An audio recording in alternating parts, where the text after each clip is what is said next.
Assalamualaikum semuanya, selamat datang di channel Obrolan Fighter.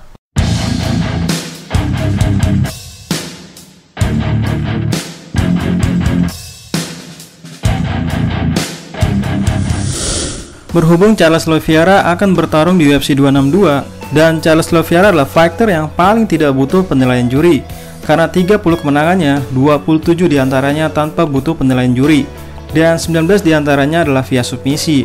Nah, di antara 19 kemenangan submisinya, ada satu kunciannya yang terbilang paling langka di UFC, atau bahkan selama ini hanya Charles Oliveira yang mampu melakukan kuncian tersebut di UFC.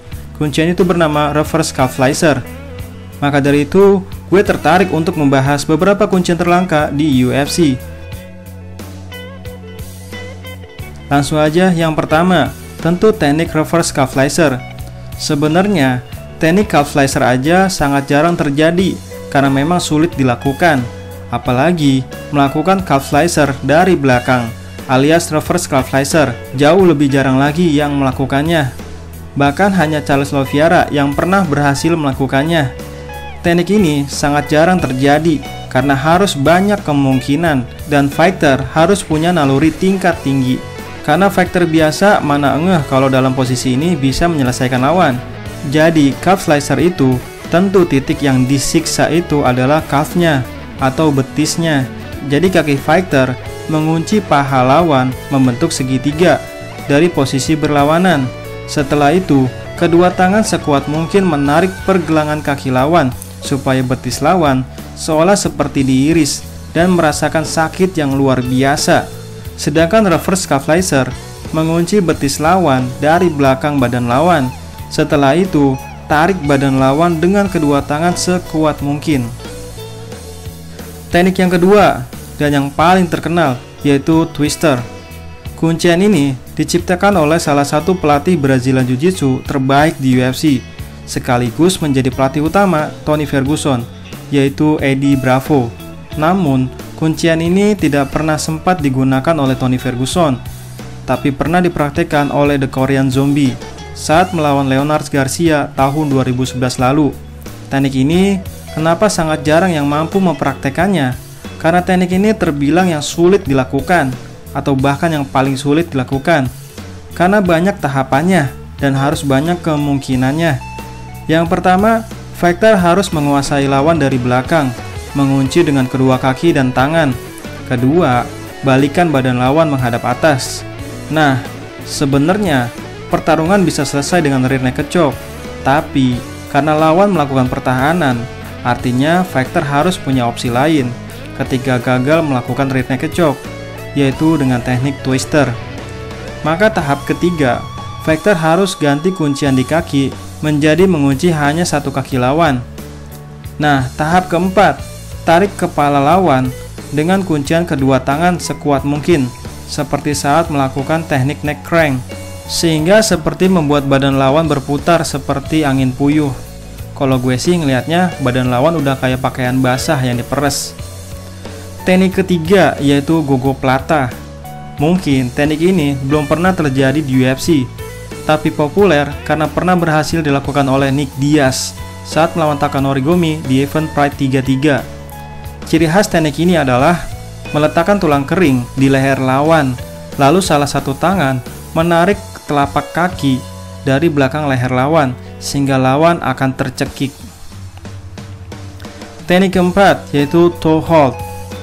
Frank Mir adalah orang pertama di UFC yang berhasil melakukan teknik ini saat melawan Tank Abbott tahun 2003. Teknik ini mirip dengan heel hook, tapi perbedaannya adalah kalau heel hook fokusnya pada tumit lawan, kalau toe hold salah satu tangan menahan dari betis lawan, lalu genggam tangan yang satunya untuk mengunci, lalu tangan yang satunya lagi menarik kaki lawan ke arah yang tidak semestinya. Teknik kelima yaitu inside shoulder lock. Lagi-lagi teknik ini pertama kali berhasil dipraktekkan oleh salah satu praktisi Brazilian Jiu-Jitsu terbaik di kelas heavyweight UFC, yaitu Frank Mir, saat melawan Pete Williams tahun 2002. Teknik ini mirip dengan Kimura, bedanya posisi dan fokusnya. Teknik ini tentu fokusnya adalah shoulder atau bahu lawan. yaitu mengunci tangan lawan di ketiak, lalu putar badan supaya sendi pada bahu lawan terkilir. Banyak yang memberi nama teknik ini Mirlock atau kuncian Mir. Namun Frank Mir menyadari bahwa teknik ini diciptakan oleh Weili Wei dari Small Circle Jiu-Jitsu. Walaupun ada perbedaannya, di mana Weili Wei dengan varian berdiri, sedangkan Frank Mir dengan posisi di kanvas. Teknik ke-6, Suloev Stretch. Teknik ini dipopulerkan oleh Zabit Magomedsharipov, yaitu ketika berhasil dipraktekkan saat melawan Brandon Davis tahun 2018 lalu. Yaitu ketika Zabit gagal melakukan rear naked choke, maka Zabit menggunakan opsi lain, yaitu mengambil pergelangan kaki lawan seperti melakukan armbar. Jadi, otot kaki lawan merasakan peregangan yang berlebihan. Kemenangan Zabit ini lalu mendapat penghargaan oleh World MMA Awards sebagai Submission of Year tahun 2018. Teknik ini kenapa diberi nama Suloev?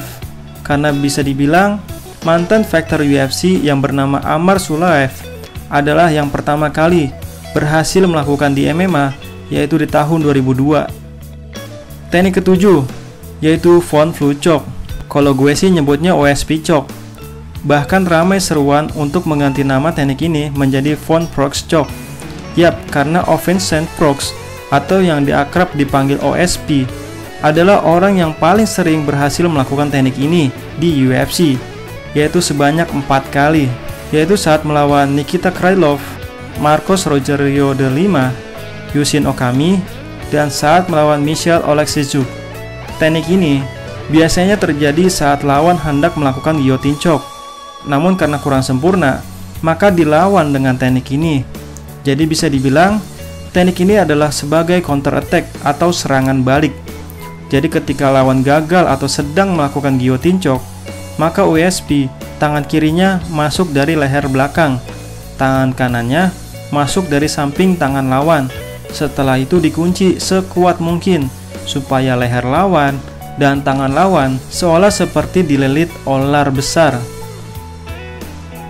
Teknik ke-8 yaitu omoplata. Teknik ini berhasil dilakukan oleh Ben Saunders saat melawan Chris Heath Hurley tahun 2014. Dan Ben Saunders adalah fighter pertama yang berhasil melakukan teknik ini dalam sejarah UFC. Saat itu Saunders gagal dan belum sempurna melakukan triangle choke. Lalu ditransisikan kuncian segitiganya ke lengan Chris. Lalu transisi lagi dengan mengunci hanya dengan satu kaki. Lalu tarik tangan lawan ke arah yang tidak semestinya. Teknik ke-9, nggak lengkap rasanya kalau nggak bahas teknik yang bernama Peruvian necktie, di mana Holloway adalah fighter pertama yang berhasil melakukannya di UFC, yaitu saat melawan Jesse Taylor tahun 2008. Teknik ini kenapa diberi nama Peruvian necktie? Karena diciptakan oleh fighter dari Peru yang bernama Tony De Souza. Dan teknik ini seolah seperti orang yang tercekik lehernya karena dasinya. Teknik ini baru-baru ini juga berhasil dilakukan oleh Misha Cirkunov saat melawan Jimmy Crute, di mana itu adalah kekalahan pertama Jimmy Crute dalam karirnya di UFC. Teknik ini adalah transisi atau opsi lain ketika gagal melakukan anaconda choke, yaitu dengan melangkahkan kedua kaki maju ke depan, lalu transisikan kedua kaki naik untuk menahan belakang badan lawan, dan kaki yang satunya lagi menahan kepala belakang lawan. Maka posisi tangan yang tadi masih mengunci leher, lalu tarik sekuat mungkin supaya leher lawan tersedak, atau seperti orang yang ditarik dasinya dari belakang. Teknik ke-10 yaitu Ezekiel Choke. Di UFC, teknik ini bisa jadi milik Alexei Oleinik, karena Alexei adalah orang pertama yang berhasil menggunakan teknik ini dalam sejarah UFC. Bahkan satu-satunya orang di UFC yang berhasil menggunakan teknik ini. Sekaligus Alexei adalah fighter MMA yang paling banyak menggunakan teknik ini, yaitu sebanyak 14 kali dari 46 kemenangannya via submisi. Jadi wajar Alexei Oleinik dianggap sebagai master Ezekiel Choke. Kalau melihat teknik ini, terlihat sangat sederhana, bahkan nyaris seperti bukan serangan. Karena saat posisi Alexei di bawah, Alexei seperti orang memeluk, namun ternyata Alexei sedang mengunci leher lawan atau tulang belakang leher. dan Alexei menguncinya sekuat mungkin, dan pasti lawan akan kesakitan luar biasa. Posisi ini juga bisa dalam posisi mount atau dari atas, namun sedikit lebih rumit, di mana salah satu tangan menahan di depan leher lawan dan tangan yang satunya lagi di belakang leher lawan. Maka kuncilah sekuat mungkin. Nah, itulah 10 teknik terlangka di UFC. Sebenarnya masih banyak teknik yang langka di UFC atau bahkan di combat sports keseluruhan, seperti bow and arrow choke, cross collar choke, baseball bat choke, cloud choke, north south choke, crucifix choke, thrust choke, Japanese necktie, loop choke, step over choke, pepper cutter choke, lapel half Nelson, arm and shoulder locks, monoplata, hammerlock, wrist lock, dan masih banyak lagi yang mungkin akan gue bahas di video lain. Nah, teknik mana yang paling keren menurut kalian?